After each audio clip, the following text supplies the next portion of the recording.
Hi, we all have heard about violence and sexual assaults happening around us, and nowadays it has increased all the more.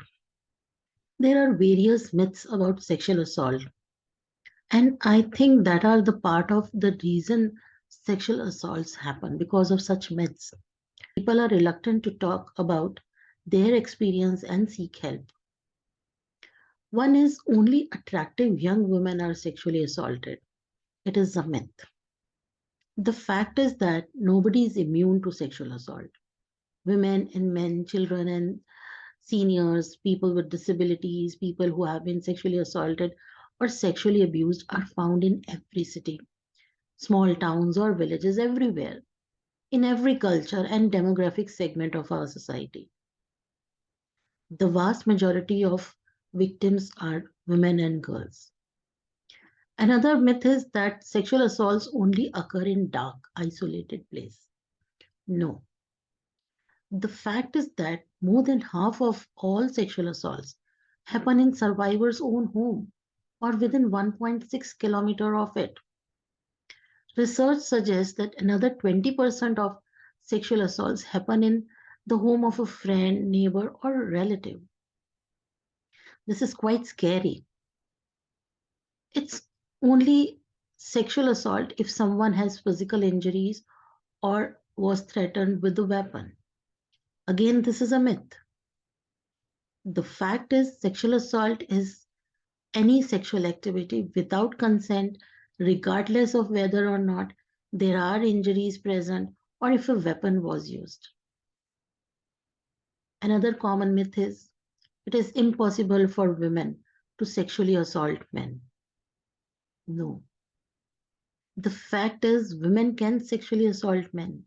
Men do get sexually assaulted. Sexual assault of a male by a female does not have to involve penile penetration.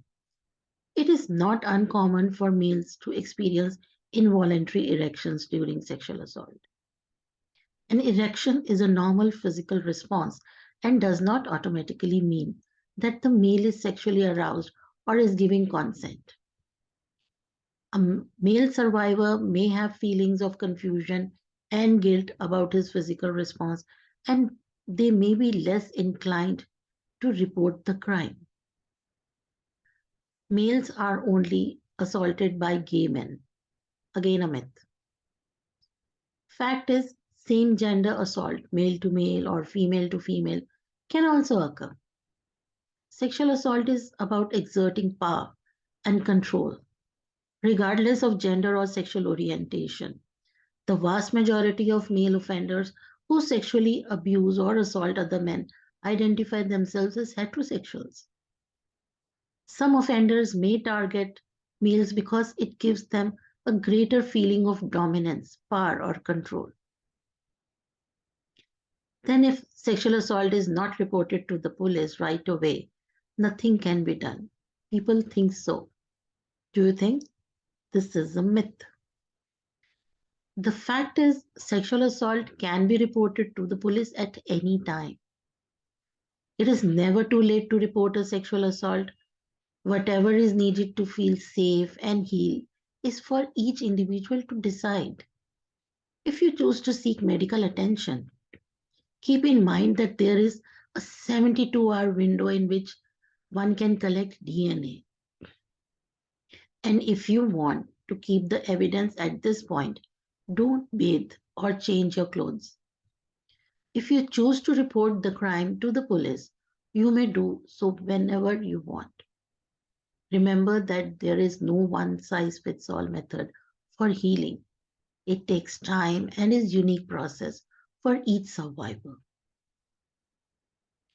People think that women say no when they really mean yes. This is completely wrong. It is a myth. The fact is that if a person says no to sexual intimacy, it should never be assumed that the statement means anything else. In order for both parties to feel comfortable and in control, assumptions should completely be avoided.